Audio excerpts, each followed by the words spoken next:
स्वागत है आप सबका आज के वीडियो में।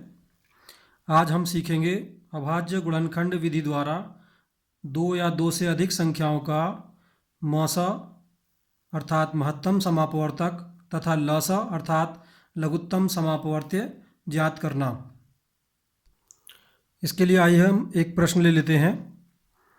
प्रश्न है हमारा 24 तथा 36 का मौसा तथा लसा अभाज्य गुणनखंड विधि द्वारा ज्ञात करो।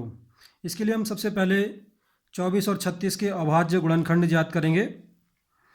तो आइए सबसे पहले 24 के अभाज्य गुणनखंड हम ज्ञात करते हैं। तो 24 हम लिखेंगे। अभाज्य गुणनखंड ज्ञात करने के लिए जैसा कि आपको पता है सबसे छोटी अभाज्य संख्याओं से भाग करना शुरू करते हैं और फिर आगे बढ़ते जाते हैं। सबसे छोटी अभाज्य संख्या 2 होती है। 2 से 24 को भाग करेंगे हम।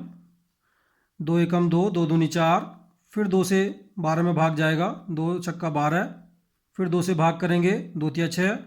अब 3 में 2 से भाग नहीं जाएगा तो 3 से भाग करेंगे, 3 एकम 3। इसी प्रकार 36 के अभाज्य गुणनखंड ज्ञात करेंगे।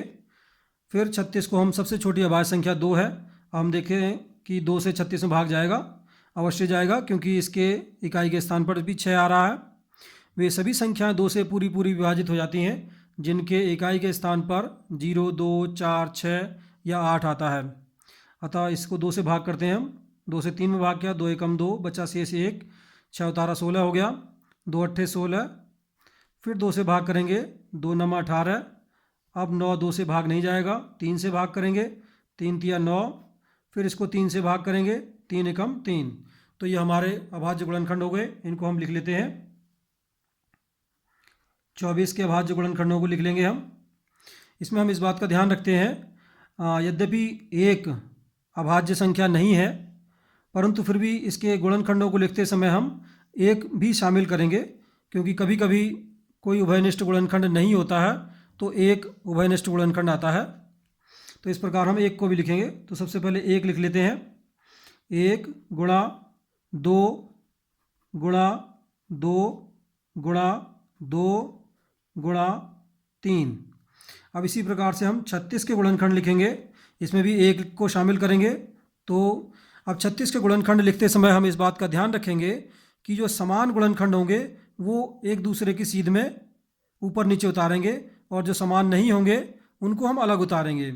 तो सबसे पहले 1 के नीचे हमने 1 उतारा, फिर 2, 2 के नीचे 2 उतार लेंगे, अगला 2, ये 2 के नीचे 2 उतार लिया। अब है 3, तो इसको हम 3 के नीचे उतारेंगे। एक और 3 है, अब यहाँ पर क्योंकि ऊपर एक और 3 नहीं है तो हम इसको अलग उतारेंगे। तो इस तरीके से ये हमारे 36 के गुणनखंड हो गए। अब हम नीचे लाइन खींच देंगे। अब हम इनका 24 और 36 का सबसे पहले मौसा ज्ञात करते हैं। मौसा ज्ञात करने में क्या होता है कि जो गुणनखंड समान होंगे दोनों संख्याओं के उनको हम उतारते हैं और फिर उनकी गुणनफल करते हैं और वही उनका मौसा होता है। तो पहले देखेंगे दोनों में समान गुणनखंड कौन कौन से हैं। 1 दोनों में समान है, ये 2 यह भी दोनों में समान है, एक और 2 यह भी दोनों में समान है, एक 3 यह भी दोनों में समान है। तो समान गुणनखंडों को हम नीचे उतार लेंगे। 1 गुणा 2 गुणा 2 और गुणा 3। इनकी गुणा कर लेते हैं हम। 1 दूनी 2, 2 दूनी 4, 4 तिया 12। अतः 24 और 36 का मौसा हो गया हमारा 12। इसी प्रकार अब हम लौसा निकालेंगे। लौसा निकालते समय हम यह ध्यान रखते हैं कि जो गुणनखंड दोनों संख्याओं में समान हैं उनको भी उतारेंगे और जो गुणनखंड समान नहीं थे जो बच गए हैं उनको भी उतारेंगे। अर्थात प्रत्येक कॉलम में एक संख्या उतारेंगे हम। जैसे यहाँ पर 1 आएगा, फिर इस कॉलम में 2 आएगा, तीसरे कॉलम में फिर ये 2 आ जाएगा, चौथे कॉलम में ये 2 है जो कि समान नहीं था, यह भी आएगा, पांचवें कॉलम में ये समान गुणनखंड 3 आएगा और छठे कॉलम में ये 3 जो अकेला गुणनखंड था यह भी आएगा। तो यहाँ पर हमने देखा कि जो समान गुणनखंड थे हमने उनको भी उतारा है और जो समान नहीं थे जो बच गए थे शेष गुणनखंड उनको भी हमने उतारा है। अब इनकी हम गुणा कर लेंगे। 2 दूनी 4, 4 दूनी 8, 8 तिया 24 और 24 तिया 72। तो 24 और 36 का लौसा होगा 72।